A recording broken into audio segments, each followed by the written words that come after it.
The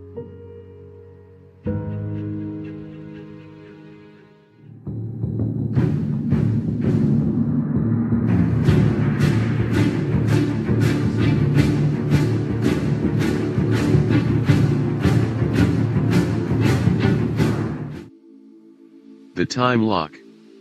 Once the Syrians got the idea to create a slave race who was not allowed to reach the stars, to keep them trapped they also had to create something which can be most easily described as a time lock.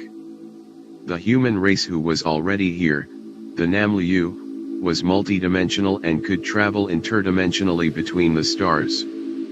This, of course, had to stop if your purpose was to enslave a race. Therefore, the Dark Lords reconstructed the natural grids around the planet to create this artificial time lock, which would keep their slave race from experiencing simultaneous time.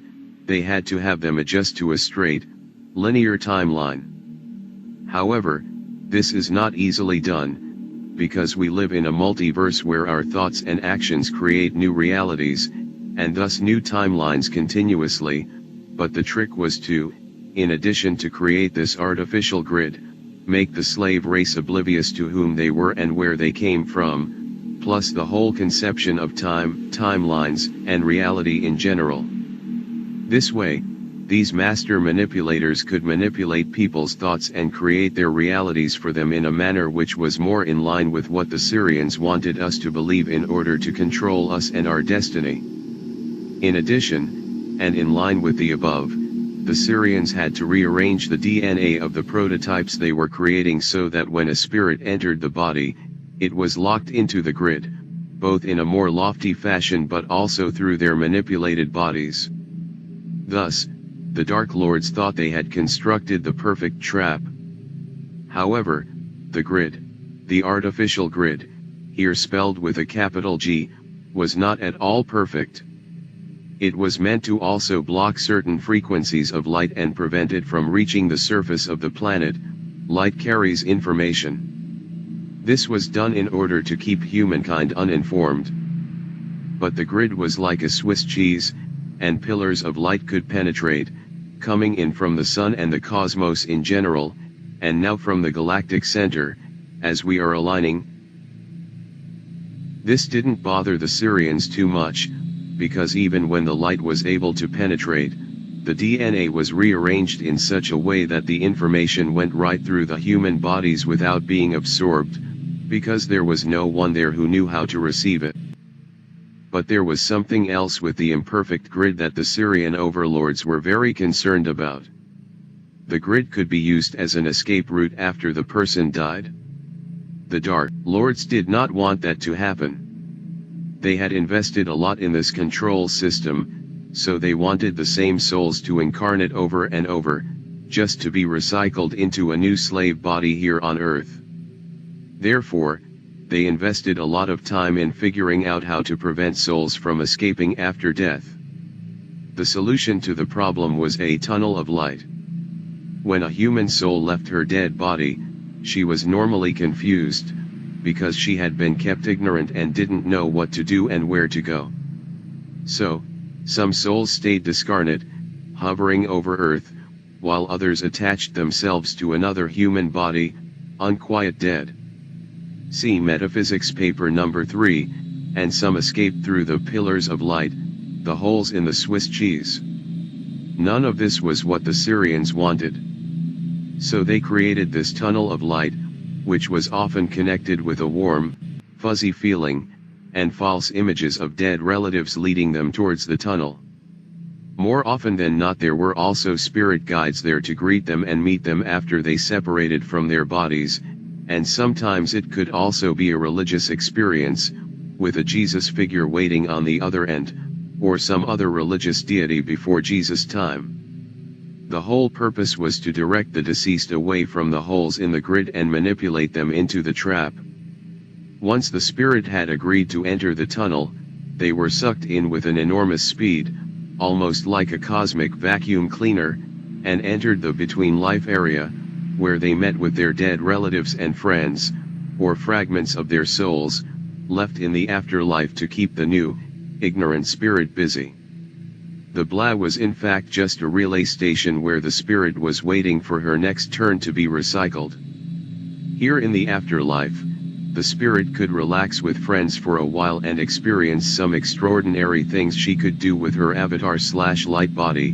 One of these things was she could manifest a whole reality for herself. She could create a house out of the blue, a horse to ride on, almost whatever she wished to do. After a while, however, it was time to be recycled again. The Sirians and their helpers, residing in this dimension, and whose job it was to manage these in-between spirits, had to block the memories of their victims before they were shot back into a body. So the souls who were about to be recycled received some heavy-duty implants before they were ready for their next lives. They were put in a chair and were spun around, while bombarded with images in a rapid speed, telling them to obey their masters, and to forget about previous lives. Some of these implant stations were located on Mars, others in the Pyrenees 1314. From there, the soul was then shot into a new body with all memories erased, and so it went on, life after life, up to this very day. Very little has changed. The only thing that apparently has changed over time is that some souls who have been heavily implanted over time, appear not to need the amnesia treatment anymore, and will automatically take a new body when one becomes available. They don't even have to go through the tunnel of light at all. So, one way to escape would be to disappear out through one of the holes in the grid, explore the universe from a soul level. You automatically become multi-D and inter-D once you have penetrated the grid and escaped, and join a civilization, or the beings on a planet you feel you would be happy residing on. This, of course, is a secret no one will tell you about, not even the best of the channeled entities, because they all want us to stay here and work it out from our Earth perspective. Those channeled entities, including the Pleiadians, have much invested in us and the living library, and want us to defeat the Sirian overlords from our 3D perspective by upgrading our DNA, raising our consciousness, and build a new Earth. Why do they want this? Because if we do, it will also change their future, which is where they come from, and hopefully stop their own tyranny under which they live. This pertain in particular to the Pleiadians, who could trace back the tyranny they lived under to decisions we made during the nanosecond, between 1987 to 2012, which has affected their own timeline negatively. Therefore, they tell us, they are here to help us make more ethical and pro-survival decisions and thus change our own future timeline, which will affect theirs. So, in other words, they are here to work out their own karma, which has to do with their own interference with humans and the Earth in their past, which would be our present and our past. For this to work, it requires that we stay here in our 3D bodies, raise our consciousness, and become multidimensional without technology, or with minimal technology, and that we claim our sovereignty as human beings. If this succeeds, the Sirians would have to leave, or play out their own karma in another version of Earth, where those who refuse to wake up will potentially spend the rest of their future together with their slave masters. They can of course anytime change their course, but it will be harder and harder the longer people wait. The nanosecond was a time window when the galactic center has been bombarding us with information carried on gamma rays and other frequencies of the higher electromagnetic spectrum, and we have had a chance in a million to upgrade ourselves. Still, be aware that there is a choice. We do have opportunities to leave this planet and go somewhere else, particularly when we experience body death. But we also have the option to stay here with our fellow humans and ride things out, remain system busters and help raising the energies and regain the rights to this planet's. These are the same rights we, in conjunction with the original founders, once had, and as a result flesh the Sirians out, or have them integrate with our higher vibrations and forgive. If everybody who knows how to do it chooses to escape, the rest of humanity, who has been more heavily implanted and are not yet able to see the